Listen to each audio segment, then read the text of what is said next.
గణేశాయ నమః. సరస్వత్యై నమః. శ్రీగురుభ్యో నమః. హరి ఓం. వందే శంభుముమాపతిం సురగురుం వందే జగత్కారణం వందే పన్నగభూషణం మృగధరం వందే పశూనాం పతిం వందే సూర్యశశాంకవహ్నినయనం వందే ముకుందప్రియం వందే భక్తజనాశ్రయం చ వరదం వందే శివం శంకరం. ఓం నమః శివాయ. శివుడు అభిషేక ప్రియుడు, విష్ణువు అలంకార ప్రియుడు, సూర్యుడు నమస్కార ప్రియుడు అని శాస్త్రవచనం. శివుణ్ణి కృష్ణ యజుర్వేదములోని రుద్ర నమక చమకములతో అభిషేకం చేస్తారు, లేదు నమక చమకములను పారాయణం చేస్తారు. ఈ రుద్ర నమక చమకములనే రుద్రాధ్యాయము అని కూడా పిలుస్తారు. రుద్రాధ్యాయంతో అభిషేకము చేసిన ఆ నీటి యొక్క మహిమ, రుద్రాధ్యాయముతో జపము చేసిన ఆ నీటి యొక్క మహిమ స్కంద పురాణం బ్రహ్మోత్తర ఖండంలో చెప్పబడింది. దానిని ఇప్పుడు మనం విందాం. కాశ్మీర దేశంలో భద్రసేనుడు అనే రాజు ఉండేవాడు. అతనికి ఒక కుమారుడున్నాడు. ఆ కుమారుని పేరు సుధర్ముడు. అతడు చాలా బుద్ధిమంతుడు, వీర్యవంతుడు, శివభక్తుడు. ఒక రోజున పరాశర మహర్షి ఆ రాజు దగ్గరికి వచ్చాడు. ఆ రాజు పరాశర మహర్షిని పూజించి తన కుమారుణ్ణి చూపించి, ఈ కుమారుని యొక్క భవిష్యత్తును నాకు తెలియచేయండి. ఇతని ఆయుస్సు ఎంతకాలం, ఇతని యొక్క భాగ్యము, విద్య, కీర్తి, శక్తి, శ్రద్ధ, భక్తి ఇవన్నీ ఎలా ఉంటాయి?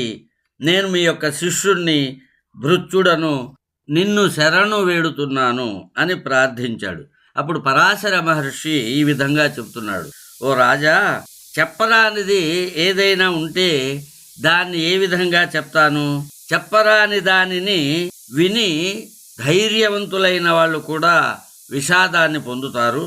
అయినా నీవు చాలా నిష్కపటముగా మనస్ఫూర్తిగా అడిగావు. నీకు నాతో గల స్నేహము వలన చెప్పకూడనిది అయినా సరే నీకు చెప్తాను, విను. ఓ రాజా, నీ కుమారునికి 12 సంవత్సరాలు గడిచినాయి. ఇక ఇవాల్టి నుండి 7వ రోజున నీ కుమారుడు మరణిస్తాడు అని చెప్పాడు. పరాశర మహర్షి చెప్పిన ఆ మాటలు వినగానే రాజు దుఃఖిస్తూ భూమిపై పడిపోయాడు. అతన్ని లేపి ఓదార్చి కరుణతో ఆ ముని ఈ విధంగా అన్నాడు. ఓ రాజా, నీకు హితము బోధిస్తున్నాను. సృష్టి కంటే ముందు నిరాలోకము, నిష్కళము, పరమైనది ఒకటి చిదానందమయమైన జ్యోతి. అదే మొదటిది.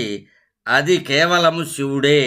అతడే తొలుత రజోరూపుడైన బ్రహ్మను తన నుండి సృష్టించి అతనిని సృష్టి యందు ఏర్పరిచి అతనికి వేదములను ఇచ్చాడు. తిరిగి ఈశ్వరుడు ఆత్మతత్వ సంగ్రహమును ఇచ్చాడు. సర్వోపనిషత్తుల సారమైనటువంటి రుద్రాధ్యాయమును ఇచ్చాడు. ఆ రుద్రాధ్యాయమందు అవ్యయము, సాక్షాత్తు బ్రహ్మజ్యోతి, సనాతనము, శివాత్మకము అయిన పరతత్వము ఉన్నది. ఆ ఆత్మభువు విరాట్టు 4 వదనములతో విశ్వమును సృష్టించాడు. లోకముల స్థితి కొరకు 4 వేదములను సృజించాడు. యజుస్సుల మధ్యలో బ్రహ్మ యొక్క దక్షిణ ముఖము నుండి అశేష ఉపనిషత్తుల సారమైన రుద్రాధ్యాయం వచ్చింది. దీనిని మరీచి, అత్రి మొదలగు మహర్షులు గ్రహించారు. వారు తమ శిష్యులకు చెప్పారు. వారి శిష్యులతో, వారి పుత్రులతో క్రమముగా వచ్చిన వారితో ఈ రుద్రాత్మక వేదసారము ప్రసాదించబడినది. ఈ రుద్రాత్మక వేదసారమే పరమ మంత్రము. ఇది పరమ తపము. రుద్రాధ్యాయ జపము పురుషులకు కైవల్య సాధకము. మహాపాతకులు, ఉపపాతకులు ఎవరైనా సరే దీనిని జపించిన మాత్రము చేత వెంటనే ఉత్తమ గతిని చేరుతారు. రుద్రమును జపించే వారికి పాపాలు నశిస్తాయి. అన్ని పాపాలు నశిస్తే దీర్ఘాయుష్షు, బలము, ధృతి, ఆరోగ్యము, జ్ఞానము, ఐశ్వర్యము అన్నీ అభివృద్ధి చెందుతాయి. రుద్రాధ్యాయముతో మహేశ్వరునికి అభిషేకము చేయువారు ఆ నీటితో స్నానము చేస్తే వారు మృత్యువును దాటుతారు. రుద్రాధ్యాయముతో జపము చేసిన నీటితో స్నానము చేసిన వారికి మృత్యు భయము లేదు. వారు శివలోకములో వెలుగొందుతారు. శతరుద్రాభిషేకముతో నరుడు శతాయువు కాగలడు. అశేష పాపముల నుండి ముక్తుడై శివునకు ప్రీతిపాత్రుడవుతాడు. నీ పుత్రుణ్ణి రుద్రముతో 10,000 స్నానములు చేయించు. ఈ భూమిపై ఇంద్రుని వలె 10,000 సంవత్సరములు ఆనందిస్తాడు. ఎదురులేని బలము, ఐశ్వర్యము కలవాడై, శత్రువులు నశించినవాడై, పాపవోహములు నశించినవాడై, రాజ్యమును ఎదురు లేకుండా పరిపాలిస్తాడు.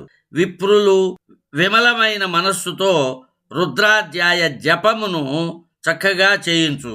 వారి జప మహత్తు వలన వెంటనే శ్రేయస్సు కలుగుతుంది అని చెప్పగా ఆ రాజు తన మొదటి క్రియా గురువుగా పరాశరుణ్ణే భావించాడు.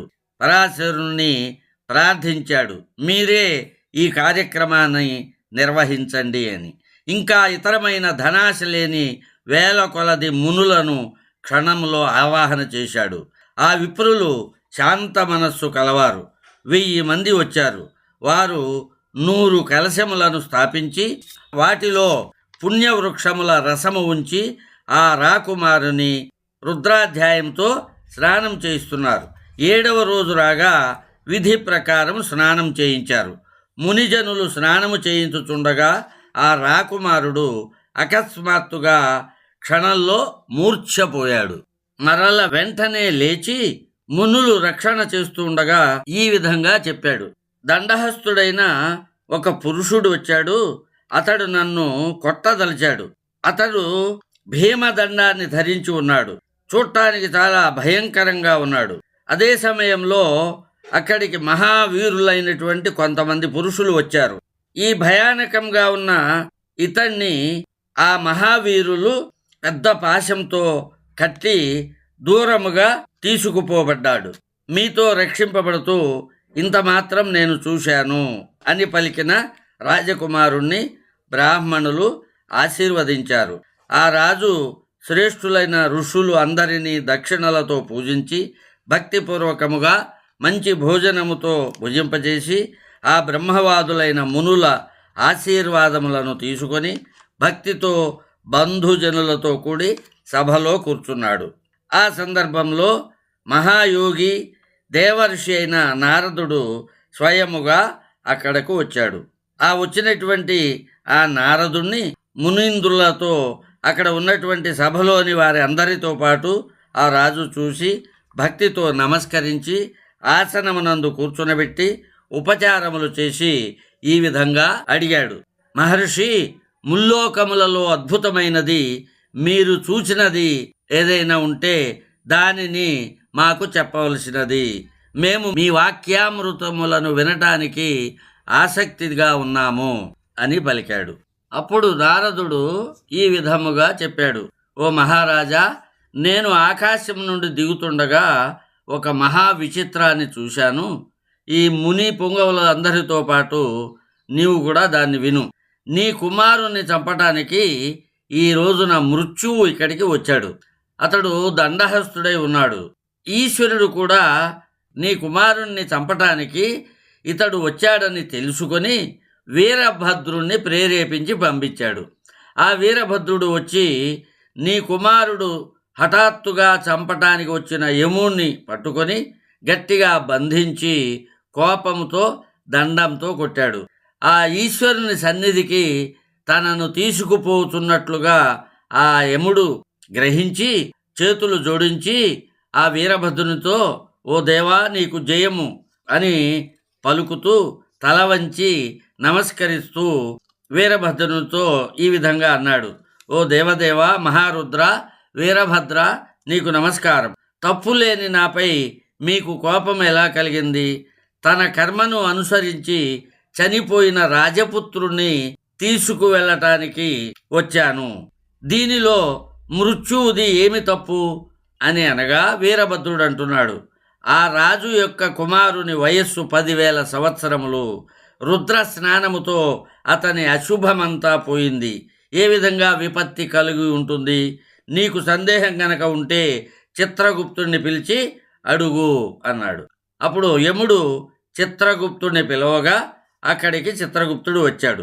నీ కుమారుని యొక్క ఆయుః ప్రమాణాన్ని అడుగగా చిత్రగుప్తుడు ఇట్లా అన్నాడు, ఇతని వయస్సు 12 సంవత్సరములు అని పలికి మరలా ఆలోచించి వ్రాసిన దానిని చూచి 12 కాదు 10,000 సంవత్సరములు అని చెప్పాడు. యముడు భయపడి వీరభద్రునకు నమస్కరించగా ఆ బంధము నుండి యముణ్ణి వీరభద్రుడు విడిపించాడు. వీరభద్రుడు విడిచిపెట్టిన తర్వాత యముడు తన మందిరానికి వెళ్ళిపోయాడు. కైలాసమునకు వీరభద్రుడు వెళ్ళిపోయాడు. నేను మీ దగ్గరికి వచ్చాను, అందువలన ఈ నీ కుమారుడు రుద్ర అభిషేక జలముతో స్నానము చేయించుట వలన, రుద్ర జప ప్రభావము వలన మృత్యు భయమును దాటి 10,000 సంవత్సరములు సుఖవంతుడయ్యాడు అని రాజుకు చెప్పి పోయి వస్తాను అని చెప్పి నారదుడు స్వర్గానికి వెళ్ళిపోయాడు. విప్రులందరూ కూడా ఆనందించి తమ తమ ఆశ్రమములకు వెళ్ళారు. ఈ విధముగా కాశ్మీర రాజు రుద్రాధ్యాయ ప్రభావము వలన అన్ని దుఃఖములను దాటి పుత్రునితో పాటు కృతార్థుడయ్యాడు. పరమేశ్వర మహాత్మ్యమును ఎవరు కీర్తిస్తారో, ఈ మహాత్మ్యమును ఎవరు వింటారో వారు కోటి జన్మలలో చేసిన పాపముల నుండి విముక్తులై శాంతులై పరమేశ్వరుని యొక్క పరమపదమును చేరుకుంటారు. స్వస్తి ప్రజాభ్యః పరిపాలయంతాం న్యాయేన మార్గేణ మహిం మహీషః. గోబ్రాహ్మణేభ్యః శుభమస్తు నిత్యం. సమస్తలోకాః సుఖినో భవంతు. సమస్తలోకాః సుఖినో భవంతు. సమస్తలోకాః సుఖినో భవంతు. ఓం శాంతి శాంతి శాంతి.